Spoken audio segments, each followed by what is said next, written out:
भजे तर तुम्ही अनेक प्रकारचे खाल्लेले असेल, पण आज हे मी नवीन पद्धतीने मार्केटमध्ये जे गलगले दोडके येतात, जे प्लेन असतात, ज्यांना वरून शिरा किंवा लाईन राहत नाही, त्याचे भजे बनवित आहे. हे भजे अगदी खूप टेस्टी आणि कुरकुरीत बनतात. त्यासाठी मी ते 1 वाटी बेसन घेतलेलं आहे.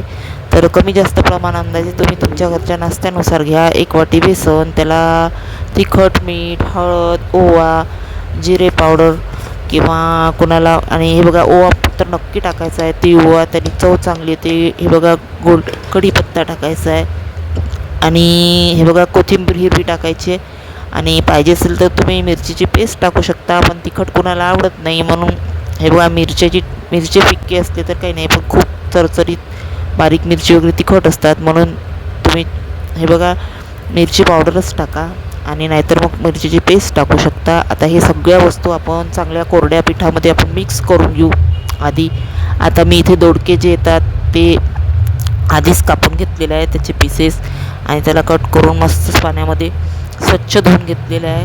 आधी पण धुतलेले आहे मी. आणि नंतर हे बघा, ही माझ्या आईची रेसिपी आहे. आम्ही लहान असताना आई बनवायची. आई काय करते तर आई बनायची की गलगले दोडके मला खूप आवडतात. ही आमच्या घरच्यांची सर्वांचीच आवडीची रेसिपी आहे. तेव्हा तुम्हाला काय आवडते, कुठल्या प्रकारची भजी आवडतात, तुमच्या आवडीनिवडी काय ते नक्की मला कॉमेंट करून सांगा. व्हिडिओ आवडला तर फुल वॉच करा, लाईक कॉमेंट जास्तीत जास्त शेअर करा मित्रमैत्रिणीमध्ये, आणि चॅनल सबस्क्राईब करायला विसरू नका. एक बेल आयकॉन बटन दाबायला काय लागते, आणि एक लाईक आणि कॉमेंट करायला काय लागते, व्हिडिओ पाहतानीच लगेच होतो. तर आता हे बघा मी इथे धुतलेले आहेत, आणि आता आपण जे मिश्रण भाज्यासाठी जे बेसन भिजवलेलं आहे ना, त्याच्यामध्ये ना आपण हे पीस टाकून देऊ. आता हे बघा हे कोरडं आहे. आता याला आम्ही आधी चम्मचने मिक्स करून घेतलेलं आहे सगळ्या गोष्टी, आणि नंतर पाणी टाकून साधारण घट्ट भिजवलेलं आहे याला. आणि हे बघा एकजीव करून घ्यायचं आहे सगळं, आणि 5 मिनिट मुरू द्यायचं आहे. मुरल्यामुळे सगळीकडे सगळ्या गोष्टी लागून जातात. 5 मिनिट झाकून ठेवा. लगेच पण करता येते पाहिजे असेल तर. आणि क्रिस्पी व्हायसाठी कोरड्या बेसनामध्ये गरम तेलाचं मोहन टाकायचं आहे. हे बघा सोडा वगैरे काही वापरू नका, खूप भजी पचपचीत तेलकट होतात आणि कोणाला आवडत नाही. मग हे बघा खाल्ल्यानंतर घशामध्ये त्याचं तेल आपल्या तेलकट वाटते. पण जर तुम्ही गरम गरम कडकडीत तेल जर कोरड्या पिठामध्ये टाकलं ना, तर तसंच टाका. त्याच्यामुळे कुठली साधी बेसनाची भजी, कांदा भजी, आलू भजी किंवा ही दोडक्याची भजी मस्त क्रिस्पी आणि कुरकुरीत होतात. आता मिश्रण चांगलं फेटायचं आहे. सगळ्या गोष्टी एकजीव होईपर्यंत, सगळं सगळीकडे मिक्स होईपर्यंत, गुठळ्या राहणार नाही, सगळ्या गुठळ्या आपल्याला काढून टाकायच्या आहे.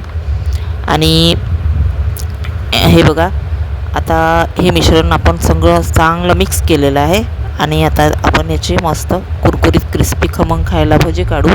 आणि हे बघा मी असे स्लाइस एका वेळेसच सगळे टाकून दिलेले आहे, आणि चम्मचनी वर खाली करून घ्यायचे, आणि एक एक करून थोडं थोडं बेसन, आणि हे हाताने पण काढता येतात म्हणा, तुम्हाला पाहिजे असेल तसे करा.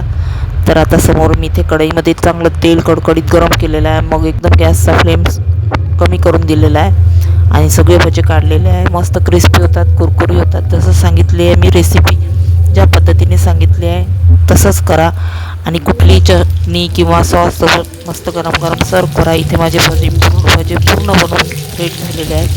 हे बघा मी झटपट एक चटणी सांगते तुम्हाला. दही घ्यायचं, ते घोटायचं, त्याच्यामध्ये तिखट मीठ, थोडा लसूण वाटून टाकायचा, किंवा तिखट मीठ साखर टाकलं तरी चालते, आणि मस्त झटपट अशी ती दह्याची चटणी मस्त रेडी होते. कधी पण कुठल्याही सॉस, भजे, पराठ्यासोबत, कुठल्याही पोळीसोबत पण लहान मुलांना खूप आवडते, आणि आम्हाला लहानपणी आवडीची प्रत्येक गोष्टीसोबत सांबारवडी, कुठलीही अशी चटपटीत रेसिपी माझी आई ती झटपट चटणी बनवायची, पण ती लसण टाकायची, खूप टेस्टी वाटते. ओके बाय मित्रमैत्रिणींनो, पुन्हा भेटू.